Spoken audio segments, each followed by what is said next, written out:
جو نماز پڑھتا ہے وہ میری آنکھوں کو ٹھنڈا کرتا ہے، جو نماز نہیں پڑھتا کیا مطلب؟ وہ مجھے رنج دیتا ہے۔ اور جامع ترمذی میں ایک حدیث موجود ہے، ارشاد ہے حضور کریم سب کہہ دو صلی اللہ علیہ وسلم کا، فرمایا کہ ہر پیر کے دن، ہر جمعرات کے دن ہر امتی کا نامہ اعمال میرے سامنے پیش کیا جاتا ہے۔ ہر امتی کا اعمال نامہ سرکار کے سامنے کر دیا جاتا ہے، تیرے فلاں امتی کا یہ عمل ہے۔ ذرا مسجد میں بیٹھے ہو، قبلے کی طرف منہ کیے بیٹھے ہو، لوگوں سوچو تو صحیح ہمارے اعمال نامے دیکھ کر آقا کو کتنا رنج ہوتا ہوگا، ہمارے کردار دیکھ کر، ہماری روح سیاہی کو دیکھ کر آقا کو کتنا رنج پہنچتا ہوگا صلی اللہ علیہ وسلم۔ ارے ہم نے حضور کی ذات اقدس کو رنج پہنچایا، پریشانی پہنچائی، تکلیف پہنچائی۔ پرواہ نہیں کرتے نمازوں کی، نوجوان بھی، بوڑھے بھی، حج کر کے بھی نماز پڑھتے لوگ، اور اب تو ویسے بھی دانا بینا لوگ ہیں۔ تو آپ نے ارشاد فرمایا کہ میری آنکھوں کی ٹھنڈک نماز میں ہے۔ تین چیزیں مجھے پیاری ہیں پوری دنیا میں، تین چیزیں پسندیدہ ہیں میری۔ سب سے پہلی فرمایا نماز میری آنکھوں کی ٹھنڈک ہے، قرۃ عینی فی الصلاۃ او کما قال النبی صلی اللہ علیہ وسلم۔ فرمایا جس آدمی، جس امتی کا یہ دل کرے کہ میں نبی کی آنکھ ٹھنڈی ہو، اسے چاہیے کہ نماز پابندی سے پڑھے۔ دوسرا فرمایا وفادار عورت مجھے بڑی پسند ہے۔ حضور کریم صلی اللہ علیہ وسلم نے فرمایا وفادار عورت، ہائے ہائے ہماری ماؤں سے زیادہ وفادار کون ہوں گی؟ جناب عائشہ صدیقہ رضی اللہ تعالیٰ عنہ فرماتی ہیں کالی کملی والے کے گھر میں 3 مہینے چولہے میں آگ نہیں جلتی تھی۔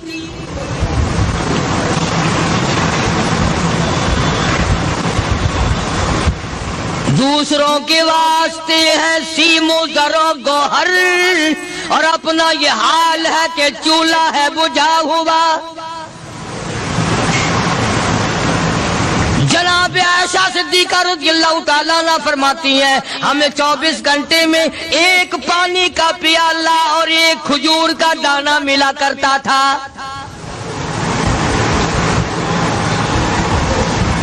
کبھی اپنی ماہوں کی خوراک تو دیکھو، خرچہ تو دیکھو، اور اگلی بات سنو تو حیران ہو جاؤ۔ جناب عائشہ صدیقہ رضی اللہ تعالیٰ عنہ فرماتی ہیں اس پیالے اور کھجور کی قدر بھی تب ہوئی جب وہ بھی نہ ملی۔ پیسوں کو برباد کرنے والوں، بے قدری کرنے والوں، ذرا سوچو تو صحیح کہ کیا گھر ہے محمد عربی سب کہہ دو صلی اللہ علیہ وسلم کا۔ اسی گھر سے خیر و برکت ملی صحابہ کرام کو، لیکن دنیا نہ تھی، بلڈنگ نہ تھی، کوٹھی نہ تھی، بنگلہ نہ تھا، چہل پہل نہ تھی۔ اچھا ایک بات اور آج یاد کر کے لے جاؤ، یہ تو مجبوری ہوئی نا، یہ تو ایک مجبوری ہوئی، پریشانی ہوئی، محتاجی ہوئی کہ پانی کا ایک پیالہ اور ایک کھجور کا دانہ ملتا تھا۔ اور اگلی بات سنو تو حیران ہو جاؤ، مجبوری اور چیز ہے، اختیار سے کرنا اور چیز ہے۔ جناب فاروق اعظم رضی اللہ تعالیٰ عنہ کی حکومت ہے، عائشہ صدیقہ رضی اللہ تعالیٰ عنہ سال کا خرچہ 12,000 روپیہ بوری میں بھر کر حضرت عمر نے حضرت عائشہ کے گھر پہنچا دیا، لو تمہارا یہ سال کا خرچہ آ گیا۔ سال کا خرچہ حضرت عمر رضی اللہ تعالیٰ عنہ نے جناب عائشہ صدیقہ رضی اللہ تعالیٰ عنہ کے پاس بھیجا۔ اتنا بڑا بورا بھر کر آیا۔ اللہ غنی، بجائے خوش ہونے کے، بجائے مچلنے کے، بجائے فخر کرنے کے، اپنی خادمہ سے فرمانے لگی، حضرت عائشہ خادمہ سے فرمانے لگی میں نے تو اپنے محبوب صلی اللہ علیہ وسلم کے پیٹ پہ پتھر دیکھے، میں نے تو کالی کملی والے کو فاقے کرتے دیکھا۔ خادمہ سے فرمانے لگی اس بوری کے میرے درمیان میں کپڑا لٹکا دے، میری آنکھ دیکھنا گوارا نہیں کرتی، میری آنکھ دیکھنا بھی گوارا نہیں کرتی۔ اس نے کپڑا لٹکا دیا۔ اس کے بعد خادمہ سے فرمانے لگی مدینے میں اعلان کراؤ جس کو خیرات چاہیے وہ عائشہ کے دروازے سے آ کے لے جائے رضی اللہ تعالیٰ عنہ۔ سارے مدینے میں اعلان ہوگا خیرات لینے والے آ جاؤ۔ شیئر ضرور کریں۔ ایک اور بات تھی اس وقت میں، ضرورت مند جاتا تھا، یہ نہیں کہ ٹیبک میں ہزاروں روپیہ پڑا ہوا پھر بھی مانگ کے کھانا ہے، جیب میں ہزاروں روپیہ پھر بھی مانگنا ہے، پلے سے نہیں کھانا۔ کہ جتنے بھیک مانگے ہیں نا بھیک مانگنے والے، 1 کروڑ روپیہ دے دو انشاءاللہ شام کو پھر بھی مانگے گا، اس کے مقدر میں بھیک مانگنا ہے۔ فرمانے لگی کچھ نہیں ہے، وہ خادمہ کہنے لگی کچھ نہیں ہے۔ اب وہ خادمہ کہنے لگی کہ اگر 1 ٹکے کا گوشت منگوا لیتی تو تم بھی اپنا روزہ کھول لیتی، گوشت سے میں بھی کھا لیتی۔ کیا جواب دیا اما عائشہ صدیقہ رضی اللہ تعالیٰ عنہ نے؟ فرمانے لگی اب تانا دینے سے کیا فائدہ، تو نے اس وقت یاد کیوں نہیں دلایا؟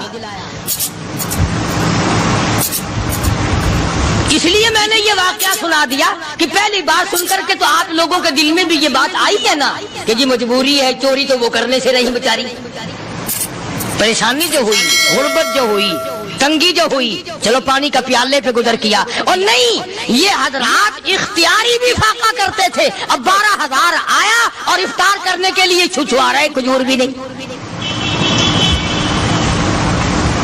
اور ہم تو خدا جانے کب کب تک کا انتظام سوچتے ہیں، پوتے پوتیوں تک کا انتظام جب تک نہ کر لیں اور اولاد در اولاد تک کا انتظام نہ کر دیں اس وقت تک ہماری تسلی تو ہوتی نہیں۔ اسی کو مجذوب نے بڑے عجیب طریقے سے سمجھایا، کہتا ہے کہ آنے والی کس سے ٹالی جائے گی، آنے والی کس سے ٹالی جائے گی، اور جان ٹھہری جانے والی جائے گی، روح رگ رگ سے نکالی جائے گی، تجھ پہ ایک دن خاک ڈالی جائے گی، تیرے رشتہ دار عزیز اقربا دھڑا دھڑ مٹی پھینک کے ایسے آئیں گے گویا تجھے پہچانتے بھی نہیں۔ بڑی بڑی عجیب باتیں کہی مجذوب علیہ رحمت نے، اللہ کی رحمت نازل ہو اس کی قبر مبارک پہ آمین کا۔ کہتا ہے سب کی سب ہیں راہ رہے کوئے فنا، سب چل رہے ہیں فنا کی طرف۔ اب یہ جو ہم لوگ بیٹھے ہیں نا خوش ہو رہے ہیں، میری 50 سال عمر ہو گئی، میری 60 سال عمر ہو گئی، میری 40 سال عمر ہو گئی، میری 30 سال کم عمر ہو گئی، اور اصل بات ہمارے دماغ میں اپنے آپ کو آخرت کے لیے جس قدر ممکن ہو سکے تیاری کریں۔ آج کل بڑی رات ہے، سویرے اٹھو، کم سے کم صبح و شام ہر آدمی 1 تسبیح درود شریف کی، 1 تسبیح استغفار کی، اور 1 تسبیح تیسرے کلمے کی، یہ تو کم سے کم ہو ہی جائے۔ بکواس کرتے سو جاتے ہیں، بکواس کرتے اٹھ جاتے ہیں، بلا ہے کوئی زندگی کا معاملہ؟ اللہ سے معافی مانگتا سو جا اور معافی مانگتا اٹھ جا، خدا کی قسم اللہ کا دریائے کرم جوش میں آئے۔ تو یہ ساری چیزیں میں نے لیے عرض کی تو وقت پورا کرنے والا حساب نہیں کہ نہ جانے کس کو توبہ کی توفیق ہو جائے۔ کم سے کم ان 3 تسبیحوں کو ہر مرد عورت لازمی پکڑ لے۔ 1 تسبیح درود شریف کی، 1 تسبیح سبحان اللہ والحمدللہ ولا الہ الا اللہ واللہ اکبر ولا حول ولا قوۃ الا باللہ العلی العظیم، اور 1 تسبیح استغفر اللہ الذی لا الہ الا هو الحی القیوم واتوب الیہ، یا استغفر اللہ ربی من کل ذنب واتوب الیہ، اور 1 تسبیح درود شریف کی اللہم صلی علی سیدنا مولانا محمد وعلی آل سیدنا مولانا محمد مبارک وسلم وصلی علیہ۔ جب 1 مرتبہ درود بندہ پڑھے گا 10 بار اللہ کی رحمت آئے گی، 10 گناہ معاف ہوں گے، 10 درجے بلند ہوں گے، 10 خطائیں معاف کر دی جائیں گی۔ تو کتنا بڑا اجر ہے۔ خصوصاً بوڑھوں کو چاہیے کہ وہ گپوں میں اپنا وقت خراب نہ کریں۔ خدا کی قسم قبر میں جانے کے بعد تجھے 1 سانس کی مہلت ملے گی۔ پر مجھے اس بات کا افسوس ہے کہ آپ لوگ پورا مضمون سننے کی کوشش نہیں کرتے، بلکہ بعض لوگ بالکل اخیر میں سر سے، ایک ہے جمعے کی فضیلت حاصل کرنا، ایک ہے جمعہ پڑھنا، ایک ہے سیرو لہاونا، اس میں بڑا فرق ہے۔ ایک ہے سر سے اتارنا اور ایک ہے اس کی فضیلت کا حاصل کرنا۔ حدیث پاک میں آتا ہے کہ جمعے کے دن فرشتے دروازے پہ کھڑے ہو کر کے حاضری لگاتے ہیں۔ ہاں، اللہ صاحب مل کی ٹیکسٹائل مل کی حاضری کا تو پتا ہے، مسجد کی حاضری کا کوئی پتا نہیں. اگر دیر ہو جائے تو وہ گیٹ کیپر واپسی کر سکتا ہے، اگر دیر میں آیا تو یہ فرشتہ نہیں کہتا، لانتی ہوا پیچھے سے. بہت مدت کی بات ہے، علامہ یوسف بن نور رحمۃ اللہ علیہ زندہ تھے، میں کراچی تھا تو حضرت نے مجھے فرمایا کہ جمعہ ہمارے یہاں پڑھا دو. اب کے میری والی وہ جمعہ پڑھاتا تھا ان دنوں میں. تو میں جب گیا تو ہم ایک چھوٹے سے دروازے سے داخل ہونے لگے. ایک پٹھان کہنے لگا پرلے دروازے سے چلو، میں بھی ادھر سے جاتا ہوں. میں نے کہا کیوں؟ کہنے لگا فرشتہ ادھر رجسٹر لیے کھڑا ہے، تم ادھر سے گھس جاؤ گے تمہارا حاضری نہیں لگے گا. تو کہنے لگا فرشتہ بڑے گیٹ پہ کھڑا ہے، ادھر چلو. تو کم سے کم اس پٹھان کا تو یہ عقیدہ ہے کہ فرشتہ کھڑا ہے، اور تمہارا خیال یہ ہے کہ جمعے کے دن نہ فرشتہ ہے نہ خدا ہے، کوئی بھی نہیں ہے. اس لیے سیرت النبی صلی اللہ علیہ وسلم کا عنوان شروع ہوگا. وقتی آؤ، پورا مضمون سنو تاکہ لطف آئے، دل و دماغ بنے. اور عقیدہ میں نے تمہیں بتا دیا، لا الہ الا اللہ، خدا کے سوا الہ کوئی نہیں، مشکل کشا کوئی نہیں، پیدا کرنے والا کوئی نہیں، فصل میں، دکان میں، کارخانے میں اس کے سوا برکت دینے والا کوئی نہیں. اور یہ بات بتائی کس نے؟ محمد الرسول اللہ صلی اللہ علیہ وسلم. ہمارے نبی حضرت محمد الرسول اللہ صلی اللہ علیہ وسلم نے ہمیں یہ بات بتائی. خدا کے بعد خدا کوئی نہیں، مصطفیٰ کے بعد نبی کوئی نہیں، حضور صلی اللہ علیہ وسلم کے بعد کوئی کسی قسم کا جو نبوت کا دعویٰ کرے وہ کافر ہے، دجال ہے، بے ایمان ہے، وہ خنزیر سے بدتر ہے جو میرے آقا کے ختم نبوت کے تاج کو ہاتھ لگائے گا. فرمایا لہم قلوب لا یفقہون بہا.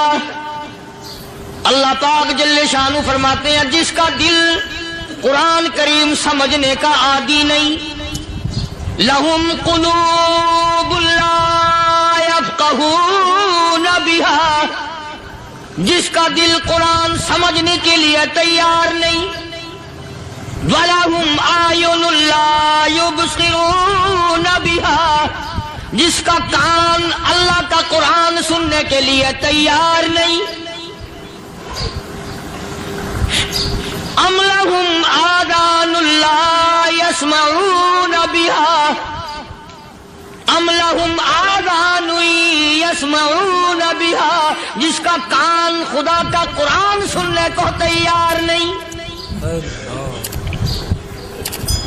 خدائی فیصلہ سنو، اللہ کے قرآن کا فیصلہ سنو، اللہ کے کلام کا فیصلہ سنو. جس کا کان میرا کلام سننے کے لیے تیار نہیں، جس کو میرا قرآن سن کے مزہ نہیں آتا، جس کو میرا کلام سن کے حلاوت نہیں آتی، جس کو میرا کلام سن کے لذت نہیں آتی، جس کی روح تازی نہیں ہوتی، جس کو لطف نہیں آتا، جس کو کیف نہیں آتا، جس کو سرور نہیں آتا، جو میرا قرآن سننے کو تیار نہیں، جو میرا قرآن آنکھوں سے دیکھنے کو تیار نہیں، جو میرا قرآن سننے سمجھنے کے لیے تیار نہیں. آؤ پھر خدائی فیصلہ سنو. فرمایا اولئک کالانعام،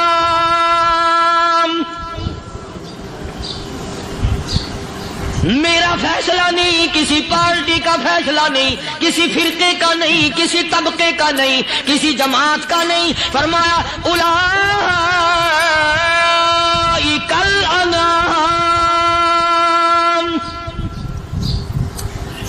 پیدا کرنے والا مالک و خالق کہتا ہے مجھے اپنی کبریائی کی قسم یہ سارے جانور ہیں.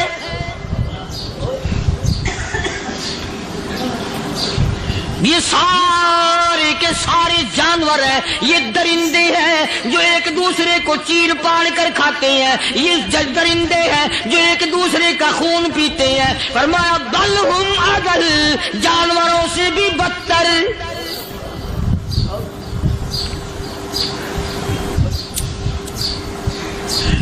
جس کے دل میں قرآن سن کر ترس نہیں، جس دل میں رحم نہیں، اپنے سے کمزور دیکھ کر جس کے دل میں شفقت نہیں، مہربانی کا مادہ نہیں.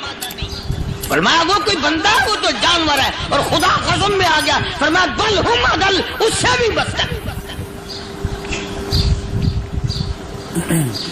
اللہ والے جو ہیں وہ ان خصلتوں کو دور کراتے ہیں اور وہ آدمی کے مزاج اور دل میں سے ایسی چیزیں نکالتے ہیں جو اس کی بربادی کا ذریعہ بنتا ہے.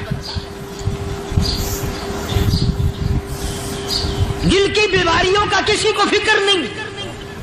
بخار ہو جائے آپ چڑھ جائے آپ کو پتہ چل جاتا ہے, نزلہ ہو جائے آپ کو پتہ چل جاتا ہے, کھانسی ہو جائے پتہ چل جاتا ہے, دل کی بیماریوں کا کیا پتہ چلے. صحابہ اکرام رضوان اللہ تعالی علیہ مجمعین کی جماعت کے اللہ پاک کے محبوب حضرت محمد الرسول اللہ صلی اللہ تعالی علیہ وسلم نے دلوں کی صفائی کی. پہلے لوگ جھونپڑیوں میں کچے کوٹھوں میں رہتے تھے, نہ اتنی صفائی تھی نہ اتنی ترقی تھی. آج برتنوں کی صفائی دیکھو, کپڑوں کی صفائی دیکھو, مکان کی صفائی دیکھو, رات دن بس اسی دھندے میں لگے ہوئے. سارا دن برتن دھونے سے فرصت نہیں, سارا دن کپڑوں کے بناؤ اور سنوار میں فرصت نہیں. تو اللہ والے ایسے موقع پر بڑی عجیب بات کہتے ہیں, وہی مجذوب ہے. مجذوب علی رحمت کہتے ہیں بظاہر تو ہر شے میں بے حد صفائی, بظاہر تو ہر شے میں بے حد صفائی, مگر دل میں ہے گندگی انتہائی. بظاہر تو ہر شے میں چہرے کی صفائی, بدن کی صفائی, نہ جانے کتنی قسم کا صابن ہے, نہ جانے کتنی قسم کے پاؤڈر ہے, نہ جانے کتنی قسم کے شیمپو ہیں, نہ جانے کتنی قسم کے کپڑے ہیں, کیا چال ڈھال ہے, کیا نئے نئے ڈیزائن ہے. مجذوب کہتا سب کچھ دیکھ لیا, بظاہر تو ہر شے میں بے حد صفائی, مگر دل میں ہے گندگی انتہائی. جس یار کی بیٹھک میں بیٹھ کے کھانا کھایا, جس رشتہ دار کی بیٹھک میں بیٹھ کے کھانا کھایا, اسی کی بہن کو دیکھ کر آبرو پہ ڈاکہ ڈالنے کا پروگرام ہے. جس دوست کے گھر میں بیٹھ کے کھانا کھایا, اسی دوست کی بیوی کی عزت لوٹنے کا پروگرام ہے. پرانے زمانے میں اب بھی دلی جیسے شہر میں اگر دعوت کی جاتی ہے تو وہاں ایک تشتری میں نمک آتا ہے سب سے پہلے. عرب میں بھی دستور تھا پرانے زمانے میں, اگر کوئی دعوت کرتا, کوئی تقریب کرتا, سب سے پہلے نمک آتا تھا. ایک ایک انگلی ہر شخص نمک چاٹتا تھا. کیا مطلب؟ جس نے نمک چاٹ لیا اب وہ نمک حرامی نہیں بنے گا. اس گھر میں چوری کرنا, اس گھر کی آبرو کا غلط تصور لانا, اس گھر کے مال میں خیانت کرنا وہ حرام سمجھتا تھا جس گھر کا میں نے نمک چکھ لیا. اور مسلمانوں کی بات نہیں, ہندوؤں کی بھی یہ باتیں تھی. مولانا محمد علی صاحب جلندری سب قید رحمت اللہ علیہ فرمایا کرتے تھے کہ ایک سکھ تھا بہت بڑا ڈاکو, مسلمان اور ہندو مل کر اس کو ساتھ ملا کر کے لے گئے کہ یہاں اس گاؤں میں اس پنڈ میں ڈاکہ ڈالے. سفر کر کے گئے, تکلیف اٹھا کے گئے. اس سکھ ڈاکو نے پوچھ لیا کہ یہ کون سا گاؤں ہے کہ یہ فلانا ہے. اچھا سارے کے سارے یہ تلاش کرو, یہ سوچ بچار کرو, اپنے پنڈ کی, اپنے علاقے کی, کسی مسلمان کی, کسی ہندو کی, کسی سکھ کی, کسی چوڑے چمار کی اس گاؤں میں لڑکی تو نہیں. ہمارے یہاں سے کوئی لڑکی تو شادی ہو کے یہاں نہیں آئی ہوئی. ان ساروں میں سے کہنے لگا کہ ہمارے بھنگی کی لڑکی جمعدار کی یہاں آئی ہوئی ہے. کہنے لگا واپس چلو, بیٹی بیٹی ہے, چاہے بھنگی کی ہو یا نواب کی ہو. ارے کل بیٹی کا